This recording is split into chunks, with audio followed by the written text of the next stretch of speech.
Vamos agora à palavra do Senhor, amados, vamos?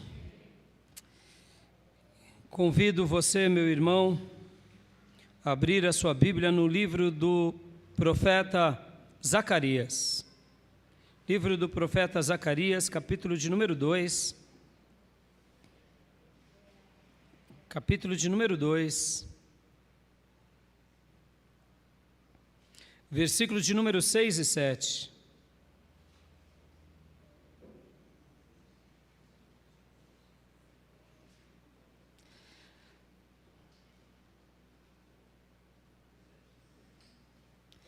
Aqui, lerei novamente esse texto e trabalharei sobre o título Saia do Egito, fuja da Babilônia. Semana passada preguei sobre Zacarias, quero continuar falando sobre os profetas, quero acreditar que estamos nos finais desse tema, desse assunto, a não ser que o Senhor queira que continuemos tratando desse tema. E na mensagem da semana passada, quando o profeta Zacarias, aqui nesses versículos, falou por 3 vezes, atenção, atenção, atenção. Talvez a sua Bíblia esteja de outra forma. Algumas Bíblias vão estar tendo outras citações, como por exemplo, vai estar assim, uma palavra denotando um certo espanto ou chamando a atenção. Sabe quando você está num diálogo, você diz, faz aquela exclamação, aquela imposição na voz, querendo chamar a atenção das pessoas? Algumas Bíblias não vão estar esse com o acento de exclamação, mas vão estar porque é assim que está no hebraico. No hebraico pode ser tanto ou ai, o, ai, ou até de. Ou ai de. Sabe quando um pai chega e diz, ai de fulano, ai de cicrano. É essa mesma expressão. Por isso que a NVI, que nós estaremos lendo agora, ela traz como atenção, porque o significado de fato é esse. É nos chamar a atenção. É uma palavra que expressa, preste atenção. Então, eu acredito que foi muito feliz aqui o versículo 6 e 7 da NVI, dizendo, atenção, atenção, atenção. E durante essa semana, irmãos, uma frase não saiu do meu coração.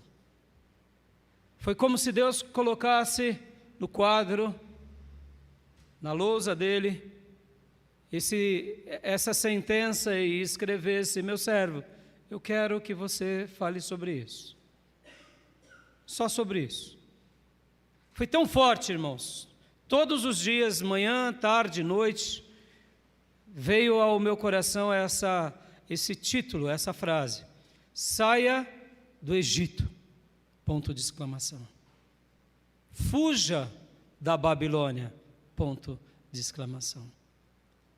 Eu quero acreditar que Deus tem uma palavra para nós hoje, amém?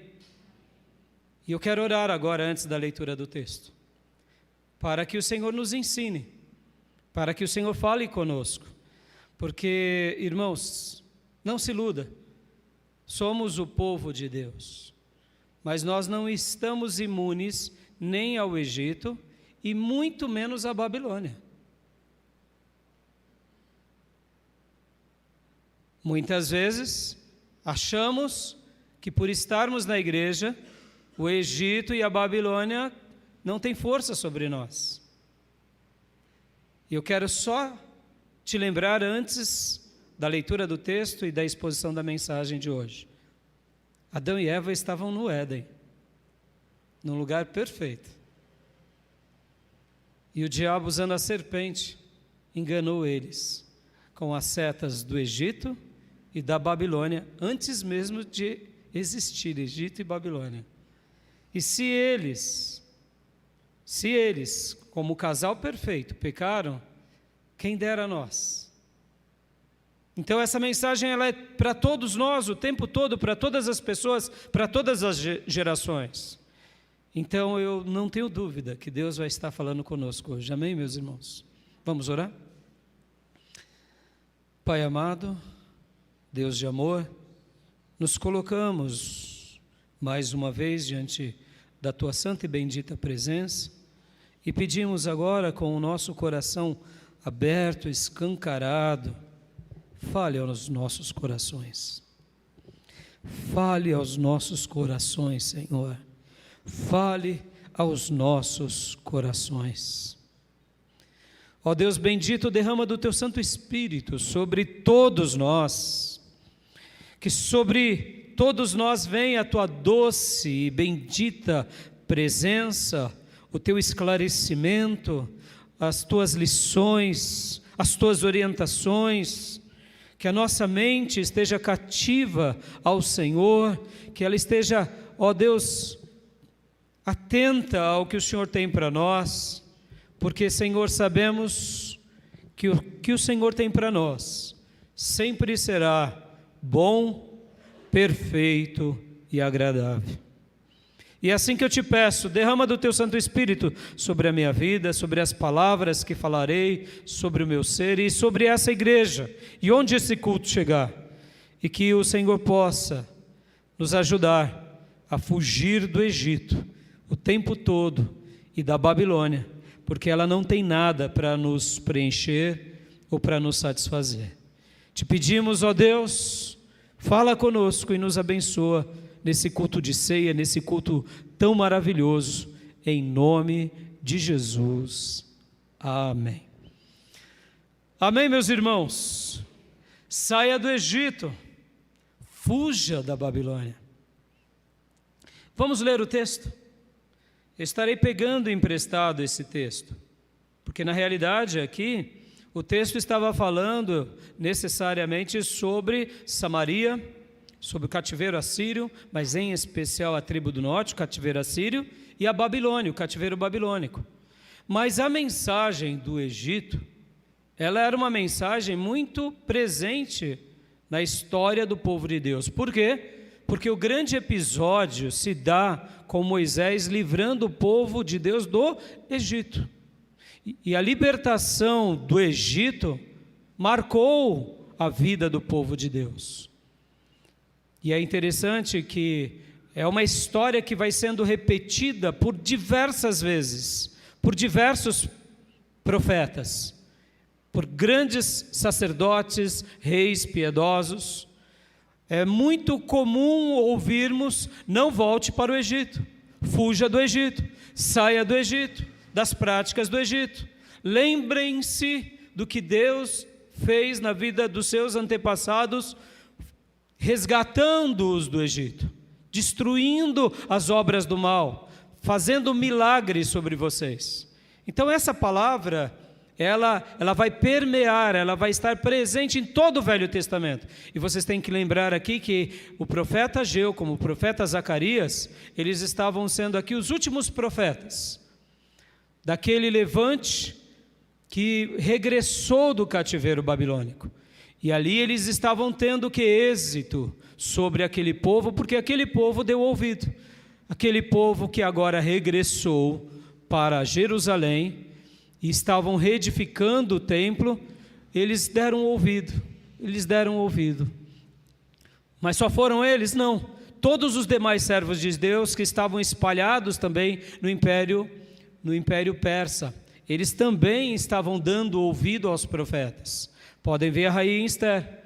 A rainha Esther não estava aqui em Jerusalém. A rainha Esther estava em outro lugar, assim como o próprio Neemias. O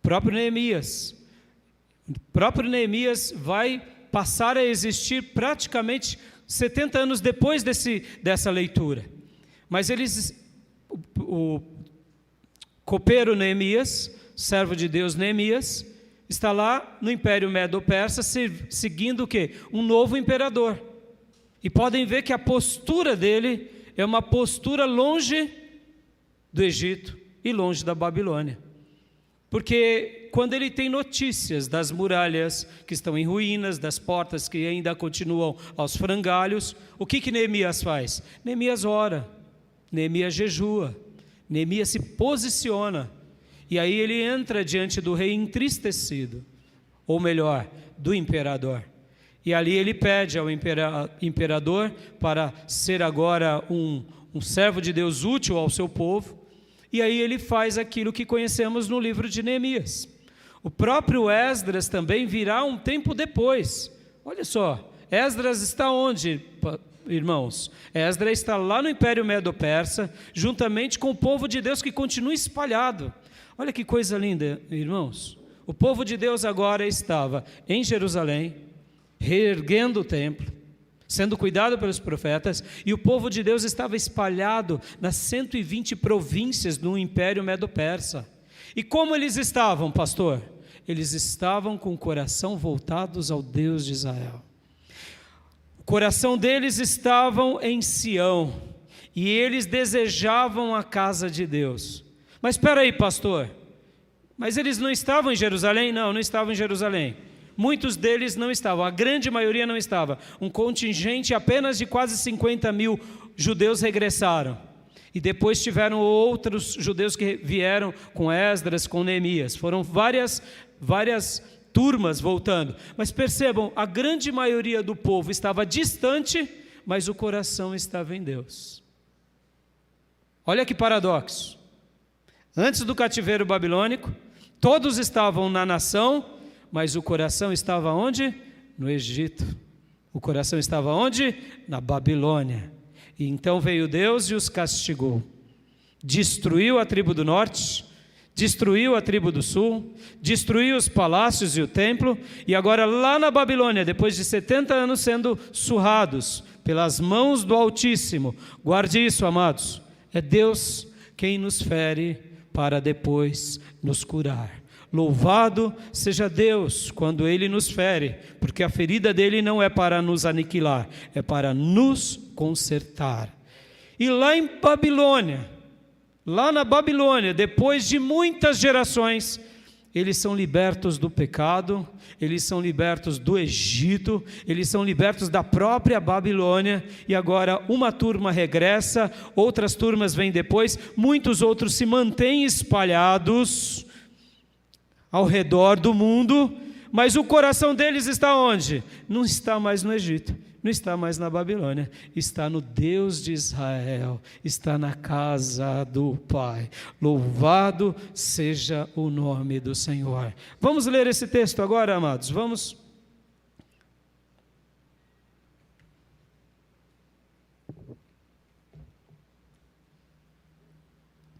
Versículos de número 6 e 7 do capítulo de número 2.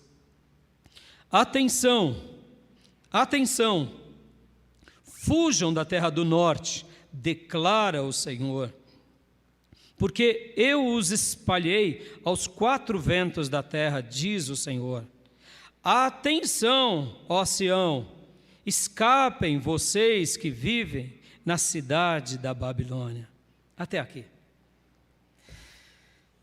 Em primeiro lugar, meus irmãos, eu quero falar com vocês sobre isso, que o Egito e a Babilônia é mais do que uma região, é mais do que uma geografia, é mais do que um país, é mais do que um estado. O Egito e a Babilônia, muitas vezes, está dentro dos nossos corações, está dentro da nossa vida, na nossa natureza caída, e ela se manifesta na nossa vida, muitas vezes, pelos nossos estilos de vida, pelos nossos comportamentos, pelas nossas escolhas. O Egito e a Babilônia são mais do que um lugar. Eu posso estar dentro da igreja, eu posso ter cargos, eu posso ser ministros, e posso estar vivendo uma vida desejando o Egito, ansiando o Egito, vivendo no Egito, ou quem sabe, desejando as coisas da Babilônia. É bem interessante que isso é algo que acontece conosco desde que caímos, desde que nos rebelamos. Podem ver que não foi diferente na história bíblica. Todas as gerações foram tentadas. Não teve uma geração que não foi tentada. Não teve um povo que não passou por algo difícil. Não teve um servo de Deus na história da revelação sagrada que foi imune totalmente ao Egito ou à Babilônia, mesmo antes deles nascerem. Não foi à toa que Deus destruiu o mundo com Adão, ou melhor, com Noé, pelo dilúvio. Não foi à toa que Deus destruiu Sodoma e Gomorra. Podem ver que durante as civilizações, o Egito está sempre presente, está sempre ali do nosso lado, em qualquer momento. E talvez você diga assim, pastor, mas isso acabou com a vinda de Jesus. Eu digo, não, seria tão bom se tivesse acabado. Podem ver que o apóstolo Paulo, uma das coisas que ele mais esteve trabalhando, e a gente vai ler já já, esteve deixando textos, instruções sagradas para quê? Para nos livrar do quê? Das velhas práticas, da velha vida. Por quê? Porque é o Egito sempre presente diante de nós.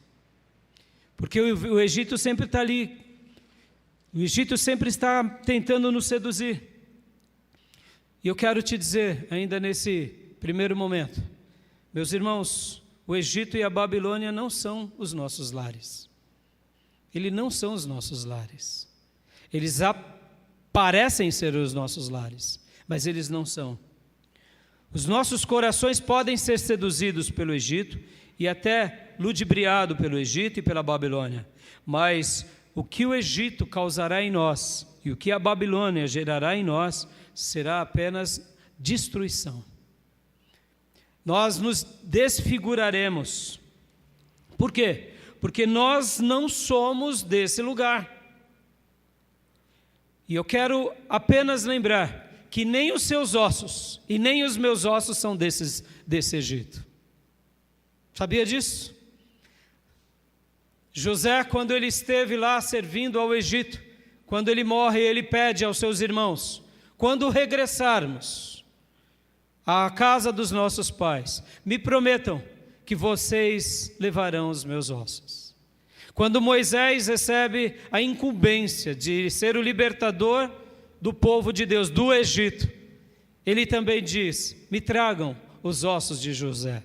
E lá em Êxodo, capítulo 13, do 17 ao 22, vocês verão que ele pega inclusive os ossos de José, porque os seus ossos, meus irmãos, não ficarão nesse Egito. Você ressuscitará para a glória de Deus um dia. Você que estiver vivo, quando o Senhor voltar, num piscar de olhos, o seu corpo e o meu corpo, se estivermos vivos, serão transformados. E aqueles que dormem, eles ressuscitarão. Ou seja, esse Egito e essa Babilônia não te merecem. Vocês não são daqui, nós não somos desse lugar. Esse Egito, mesmo que ele esteja sendo muitas vezes alvo dos nossos corações caídos, da nossa natureza caída, nós não somos desse lugar. Amém, meus irmãos? Guarde isso. É por isso que lá em Hebreus 11, a palavra de Deus vai dizer e vai ensinar que os servos de Deus, que tiveram aquela vida brilhante de fé, de ousadia, esse mundo não era digno. Um filho de Deus, uma filha de Deus, esse mundo não os merece. Mas percebam, irmãos, como o Egito e a Babilônia, ele nos engana o tempo todo. Ele nos seduz o tempo todo. Ele tem esse poder de tentar nos corromper o tempo todo. E aqui fica uma palavra da parte do Senhor aos nossos corações. Mesmo que você lute contra essa natureza a vida toda, saiba disso. Você não é desse lugar. Você não precisa se render às práticas desse povo. Você não deve aceitar as informações desse mundo caído. Por maior que sejam as tentações, ou por menores que elas sejam, ou por mais eu diria, sedutoras com que elas se apresentem. Porque, irmãos, algumas das tentações serão meio vexatórias para nós. Será aquela tentação mesmo vulgar. Mas outras elas vão vir revestidas de coisas boas e quem sabe até de bênçãos. Quer ver um exemplo disso? Seu trabalho. O seu e o meu trabalho. Seus recursos. Sua prosperidade. São coisas boas num primeiro momento. Mas sem que percebamos, o diabo vai tentando nos seduzir, tirando o nosso coração de Deus e colocando o nosso coração nas coisas dessa vida. Então, lembrem-se que o Egito e a Babilônia é muito mais do que uma região, é muito mais do que um país, uma cidade, é um estado no nosso coração. Mas esse estado só é ativado por meio das nossas escolhas. Por meio das nossas escolhas. Porque a cobiça virá sobre nós. Mas se deixar ser levado pela cobiça, aí depende de nós. Em segundo lugar, porque Deus nos pede, Deus, Ele é tão exigente, Ele insiste conosco para que a gente saia do Egito, para que a gente fuja do Egito, para que a gente nunca mais volte ao Egito. Porque Deus sempre faz isso conosco. Porque Deus, ele praticamente exagera na maneira em que Ele se comunica conosco. Sabe, irmãos, eu acredito que um dos motivos é porque Deus está querendo nos ensinar a escolher coisas boas e coisas mais nobres, mais elevadas para a nossa vida. Quando Ele é enfático nos seus pedidos, quando Ele é enfático nas suas declarações, e Ele diz: fuja, saia, não volte, você não é desse lugar. O que Deus está querendo nos ensinar na prática? Ele está querendo nos ensinar a escolher coisas melhores, coisas mais elevadas. Deixa eu ensinar aqui uma coisa para você, meus irmãos. Sabe qual que é o grande inimigo do excelente? O bom. O bom. Podem ver, muitas vezes a gente se contenta com o bom. Tá bom assim. Tá bom. Meu casamento tá bom assim. O meu ministério tá bom assim. A minha igreja tá bom assim. Crescer em santidade até aqui tá bom. E aí você nunca alcança o melhor de Deus para a tua vida. Porque Deus, Ele é enfático, Ele chega a ser até um pouco dramático pela boca dos profetas. Não é porque Ele vai deixar de ser Deus, mas é porque Ele quer nos ensinar a escolher correto, a escolher entre o bom e o excelente o tempo todo.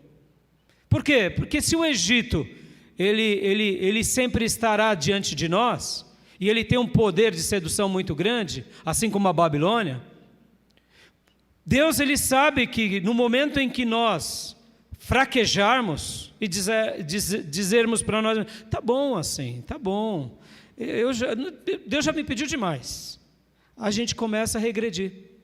Regredir como filhos, regredir como ministros, regredir como servos, regredir como pessoas.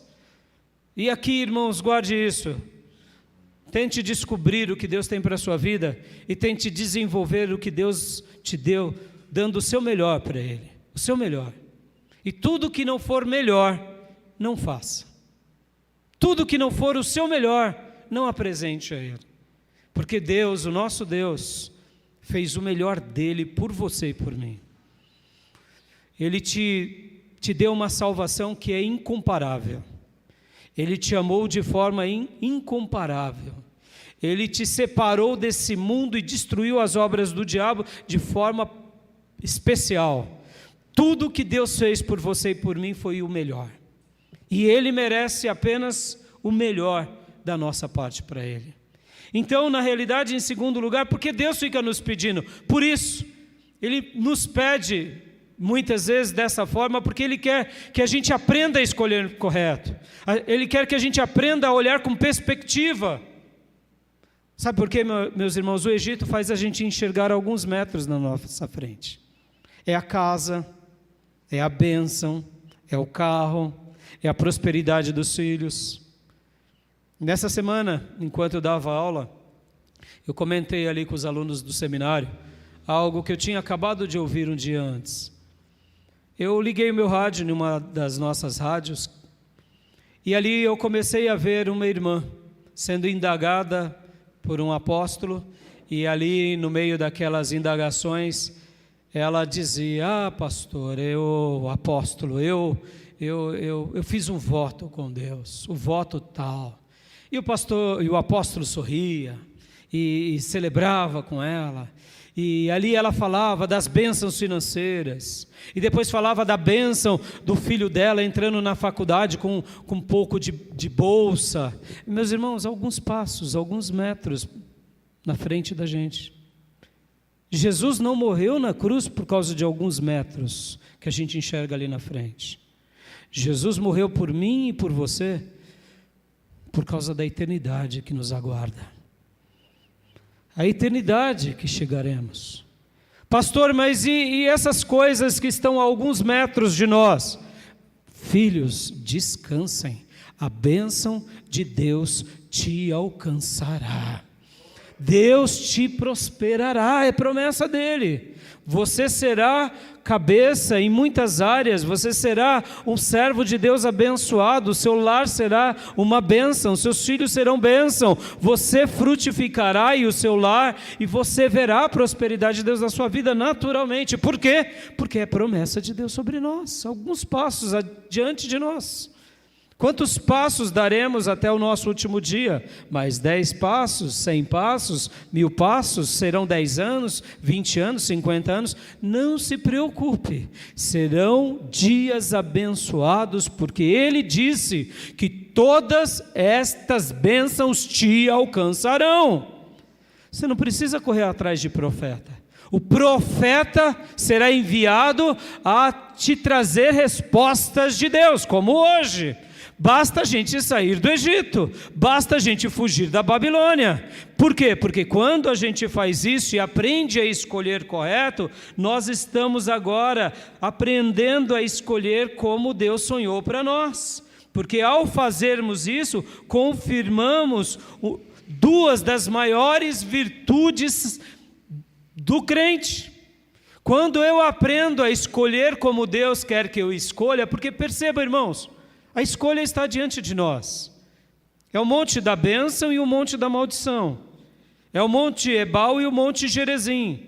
É um caminho de vida e um caminho de morte. Quando a gente aprende a escolher diante disso, duas das maiores virtudes dos filhos de Deus passam a existir dentro do nosso coração. Que é o quê? Nós começamos a caminhar pela fé em obediência plena. Talvez você nunca parou para pensar um pouco sobre isso, irmãos. Sobre o que representa essa fé e essa obediência. Quando você escolhe como Deus quer que você escolha. Por que Deus pede para a gente escolher e Ele não escolhe por nós? Porque Ele quer que a gente dê uma resposta positiva a tudo que Ele fez por nós, irmãos. Quando eu escolho a fé, e essa fé plena, total, e obedeço, eu me insiro no mundo espiritual de Deus. Porque você só se insere nesse mundo espiritual por meio da fé.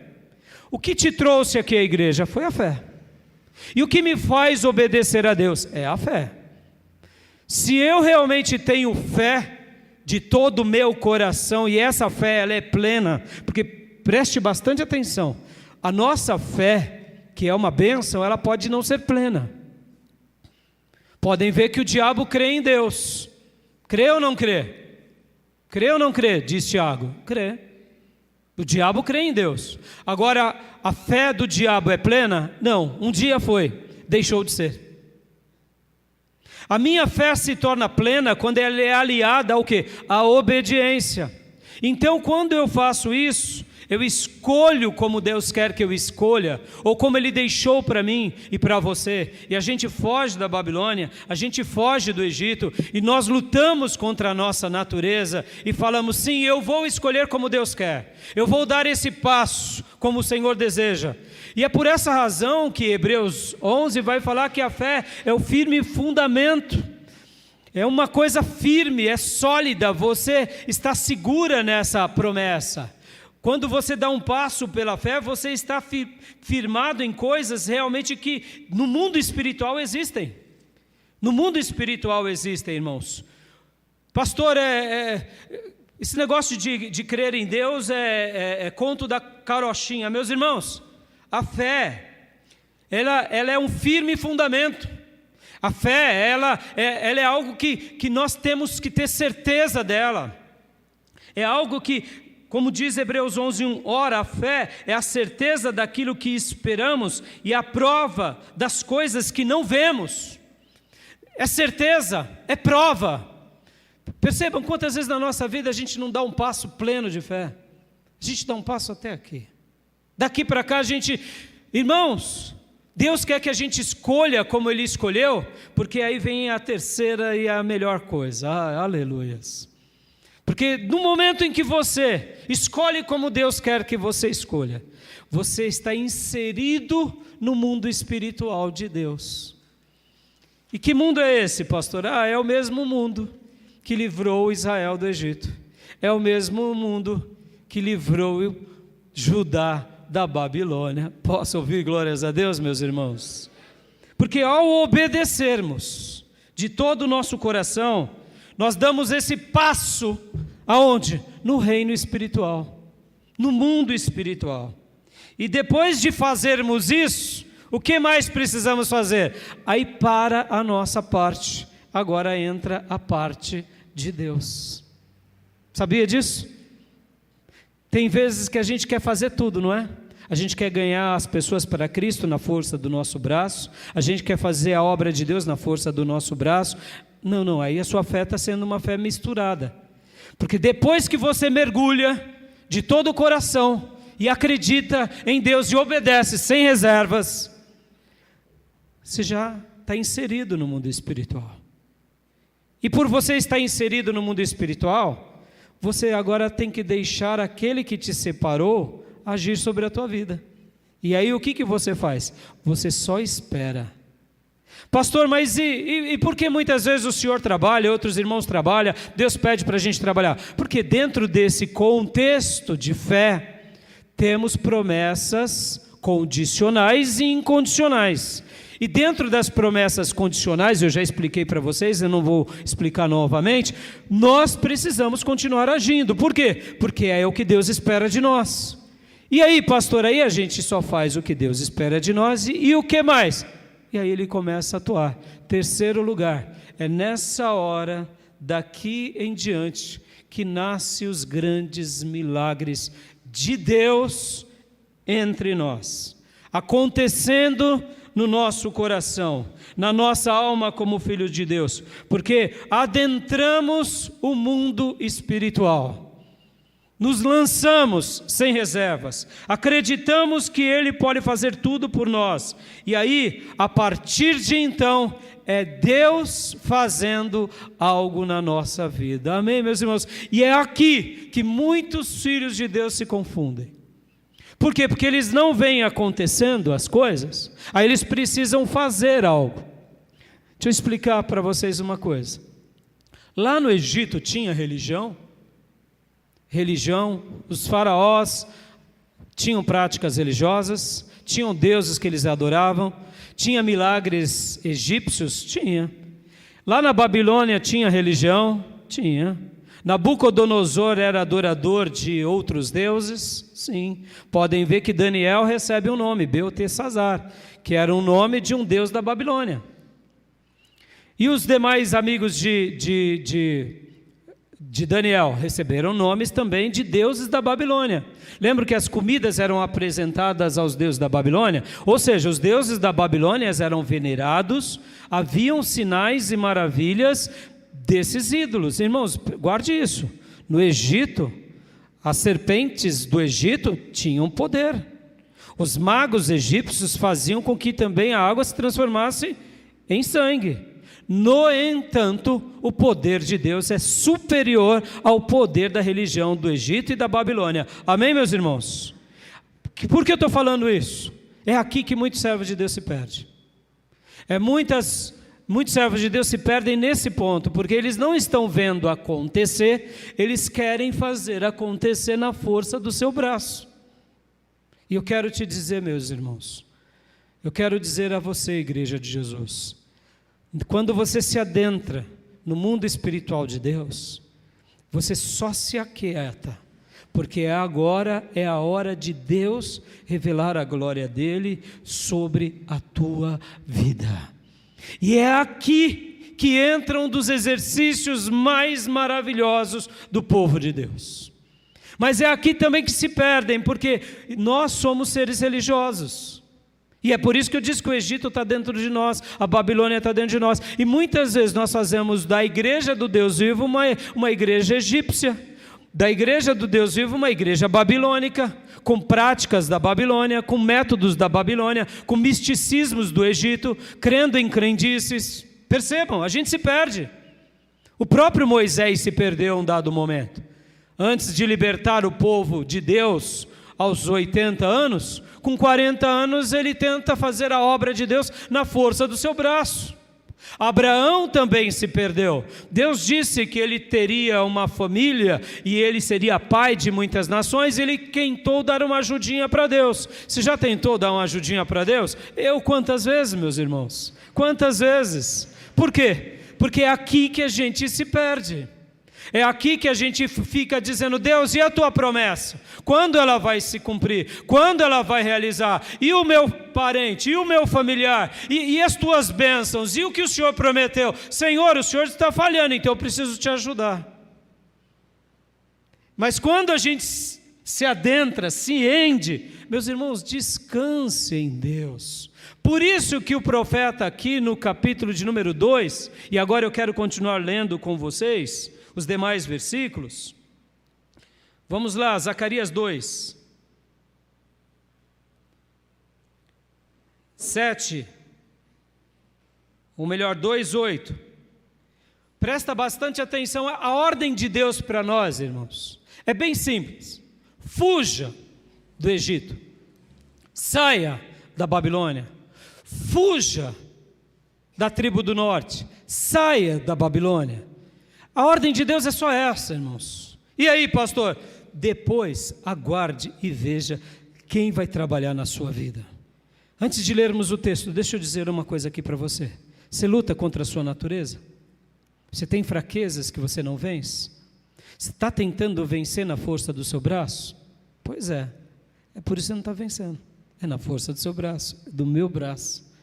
Quem vai mudar o teu coração, a tua vida, é Deus. Porque Ele quer agora mostrar o que é quando Ele faz de novo nas nossas vidas. Lembram?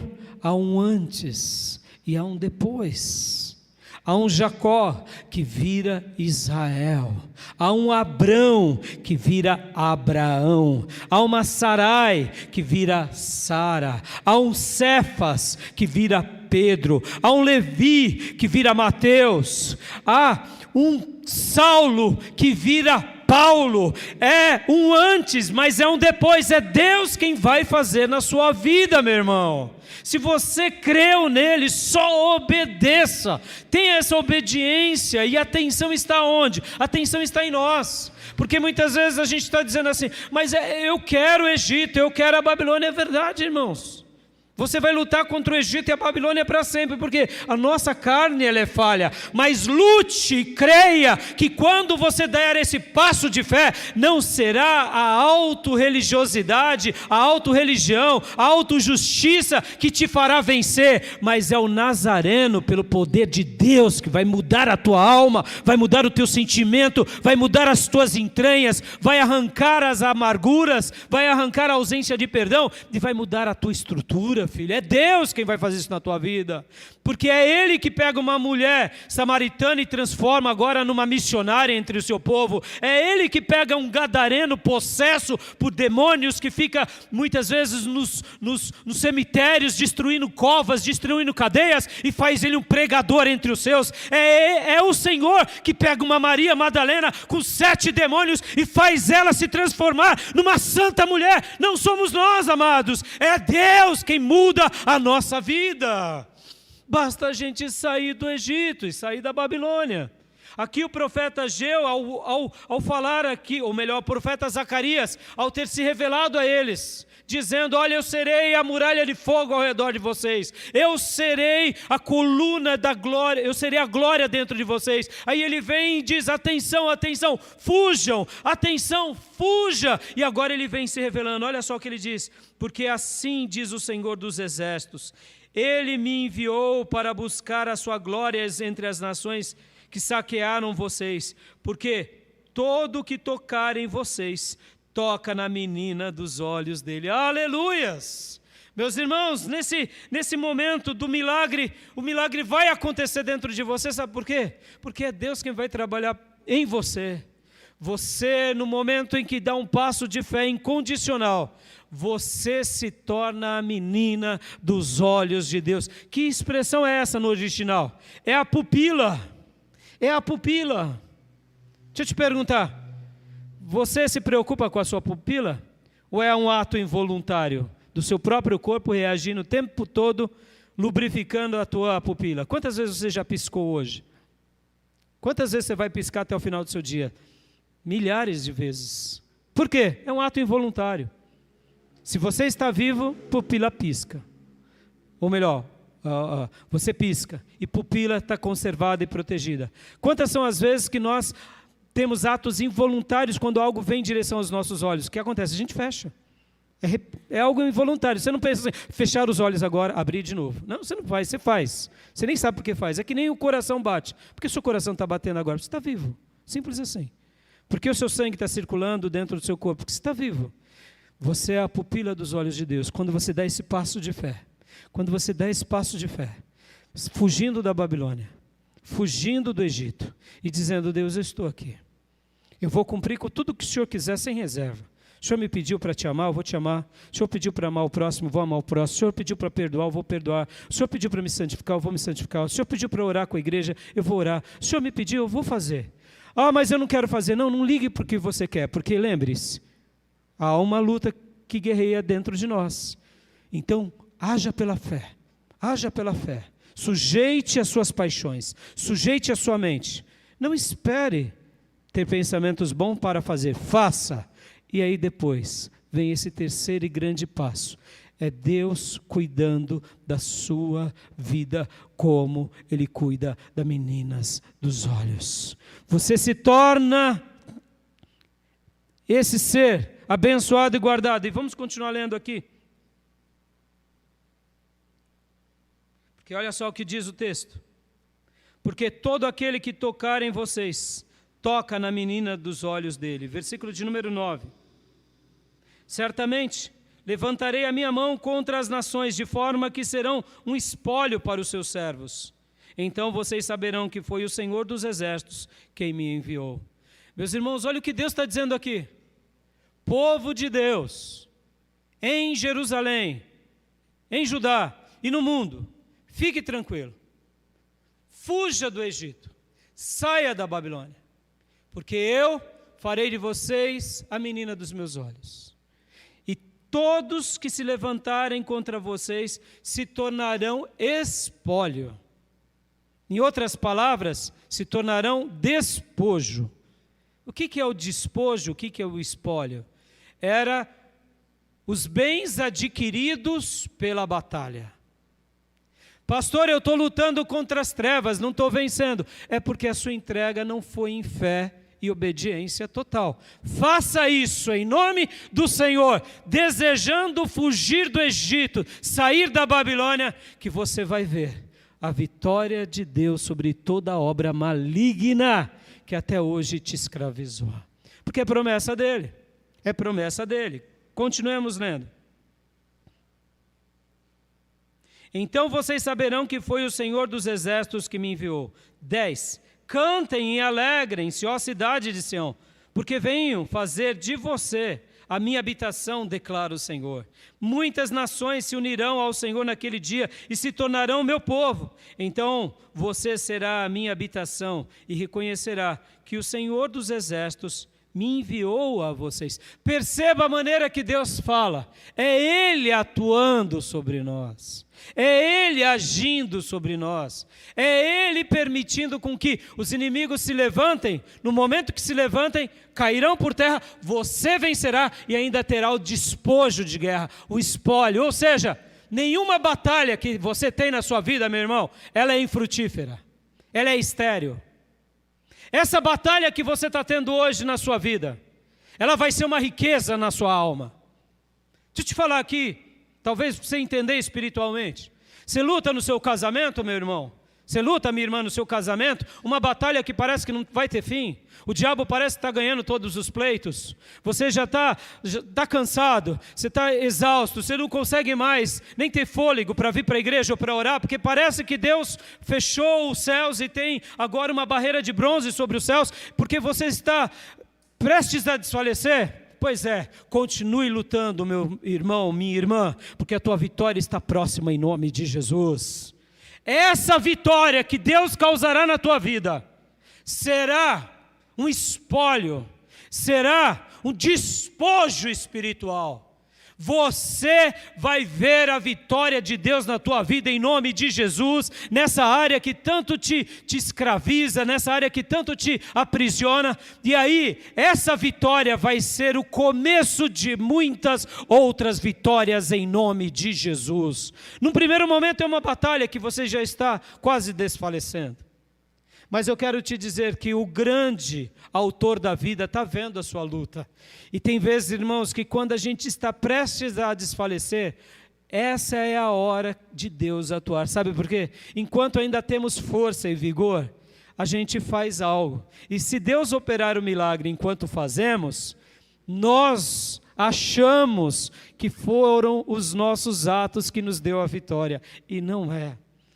Quando a gente desfalece, diz, Senhor, eu não aguento mais, os céus diz, amém, minha serva. Você está pronta então para o meu agir. Contemple a minha vitória, contemple o meu despojo, contemple o espólio. E aí você vai ter isso como uma vitória na sua vida. E olha, irmãos, depois da primeira vitória, você não para nunca mais. Sabe por quê? Porque você vai sendo colecionador de vitórias. E prepare-se para isso. As pequenas vitórias, não despreze elas. Porque elas preparam o teu coração para as grandes vitórias. Tem vezes que tem irmãos que têm pequenas vitórias. E eles falam, isso daqui não é nada. Isso daqui não é nada. Porque o que importa para mim é aquilo. Não, meus irmãos, para Deus tudo importa. Por que é importante as pequenas vitórias? Porque são nessas pequenas vitórias que você já vai vendo o agir de Deus na sua vida. E quanto mais você vê o agir de Deus, mais você quer ver Deus atuando. E quanto mais isso vai acontecendo, você vai adquirindo experiência no mundo espiritual. E quando vierem os grandes embates, faça como Davi. Eu não sei como, mas eu sei de uma coisa, o Senhor estará pelejando por nós. Amém, meus irmãos? E aqui o Senhor estava dizendo isso para eles. Versículo 12 e 13. O Senhor herdará Judá como sua propriedade na terra santa e escolherá de novo Jerusalém. Aquietem-se todos perante o Senhor, porque Ele se levantou de sua santa habitação. Olha o termo, aquiete-se, aquiete-se, porque o Senhor se levantou. Ora, como que o Senhor se levanta? Em quarto e último lugar, o profeta estava dizendo aqui ao povo de Deus, em quarto e último lugar, vejam como eu trabalho quando vocês se aquietam. Porque o que é aquietar-se? Se não confiar no Todo-Poderoso. Percebam, irmãos, as religiões nos dizem, faça. As religiões nos ensinam, tenha atitudes. Faça oferendas, faça campanhas, faça isso e aquilo. E nós vamos vivendo uma vida de tanto ativismo que achamos que é pelo ativismo que conquistamos. E no mundo de Deus, do Deus bíblico, não é. O Deus revelado nas Escrituras, nós não precisamos pagar para ser salvo. A salvação dele veio de graça para nós, porque ele te ama. Ora, se a salvação veio de graça, então por que ele nos pede para agir? Para que a gente aprenda a colocar o nosso coração da forma correta, da forma exata, como ele deseja. Quando a gente faz isso, meus irmãos, quando a gente faz isso, a gente se tira as roupas do velho homem e agora a gente se veste do novo homem. Então, eu deixo essa palavra ao seu coração, meus irmãos, e digo para todos nós, para todos vocês: saiam do Egito, fujam do Egito, saiam da Babilônia. E para eu concluir, olha só que interessante. Quando o povo de Deus foi para o Egito, ele foi por livre e espontânea vontade, não foi? Foi. Eles não foram porque foram escravos. Foram com José, depois Jacó e os seus irmãos. Lembre-se disso. Tem coisas que Deus vai te permitir viver que num primeiro momento não é perigoso. Num primeiro momento é uma bênção, porque o Egito naquele momento foi uma bênção para Israel. E Israel, em José, foi uma bênção para o Egito, amém? Foi. Foi sim, está lá na palavra. No entanto, o Egito passou a ser um ídolo no coração dos filhos de Deus. E aí, podem ver que Deus, para livrar o povo do Egito, precisou de 10 pragas. Para Deus livrar o povo do Egito, ele precisou só de 10 pragas. O império egípcio ruiu. Mas para Deus arrancar o Egito do coração do povo, demorou 40 anos. 40 longos anos. Por quê? Porque eles continuavam querendo voltar para o Egito. Fuja do Egito. Fuja do Egito. Lute contra o Egito. Se você nota que está demorando um pouco, insista, meus irmãos. Insista. Crendo em Deus, obedecendo. Por quê? Porque o Senhor, que fez com que o povo de Deus saísse do Egito, é o mesmo que hoje vai dar graça a nós também. Amém, meus irmãos? Lembrem-se que em Cristo, Ele nos libertou do império das trevas e nos transportou agora para o reino de Deus. Em Cristo, Deus venceu o diabo. E não há poder do Egito que possa te escravizar. Amém? Mas a Babilônia, eles não foram para a Babilônia por escolha. Eles foram para a Babilônia porque foram obstinados, rebeldes. E aí, pastor? Mas Deus agora estava dizendo para eles, depois que eles aprenderam na Babilônia: já que vocês aprenderam, saiam e nunca mais volte. E podem ver que a Babilônia virou sinônimo de lugar de perdição, de terras de conquistas, de terras de prosperidade. Ou seja, o que Deus está nos ensinando, meus irmãos? Deus está nos ensinando que há um reino muito mais lindo, muito mais nobre, muito mais maravilhoso, que é o reino espiritual. Que seguindo a Deus de todo o nosso coração, a gente vai ver os milagres e as atuações dele na nossa vida. Mas para que isso aconteça, a gente não pode ter mente dividida nem coração dividido. A gente tem que fugir do Egito e sair da Babilônia. Amém? Eu deixo essa palavra ao seu coração e quero orar com vocês. Vamos orar, meus irmãos, em nome de Jesus. Pai, muito obrigado, Deus, por esse momento. Muito obrigado, Deus, por essa reflexão. Que o Senhor continue nos ajudando a fugirmos do Egito, a sairmos da Babilônia, porque o Senhor não tem prazer com que os teus servos flertem nem com o Egito, e muito menos se enamorem da Babilônia. Ó Deus, estamos aqui, papai, e agora eu quero orar por todos nós e por todos aqueles que ó Deus, têm sido seduzidos, têm sido ludibriados pelo Egito e pela Babilônia. E tem muitas vezes até, ó Deus, não vencido algumas batalhas, Mas eu quero te pedir, meu Pai, ensina os teus servos a serem homens e mulheres piedosos, como foi essa geração de Ageu, de Zacarias, de Zorobabel e de Josué. Ó Deus, em nome de Jesus, nos ajuda, Pai, e nos livra desse Egito, porque esse Egito e essa Babilônia não merecem nem mesmo os nossos ossos, porque nós devemos fugir do Egito, nós devemos fugir da Babilônia, porque o Senhor tem reservado algo melhor para nós. O Senhor quer que nós possamos ir para Sião, para o monte sagrado e ficar em Jerusalém, no teu templo, na tua casa, na tua igreja, que é o teu lugar. Eu sei que nessa manhã o Senhor falou conosco, mas continue falando conosco. É assim que eu te peço, é assim que eu te imploro e te suplico em nome de Jesus. Amém. Amém, meus irmãos? E talvez você diga, tá bom, pastor, o Senhor disse para a gente fugir e sair do Egito e da Babilônia, mas a gente deve ir para onde? Venham para Sião, o monte sagrado de Deus. Fiquem na casa de Deus, no templo, na igreja. Esse é o lugar do povo de Deus. E vejam a glória de Deus sobre nós. Amém? Recebe essa palavra em nome de Jesus.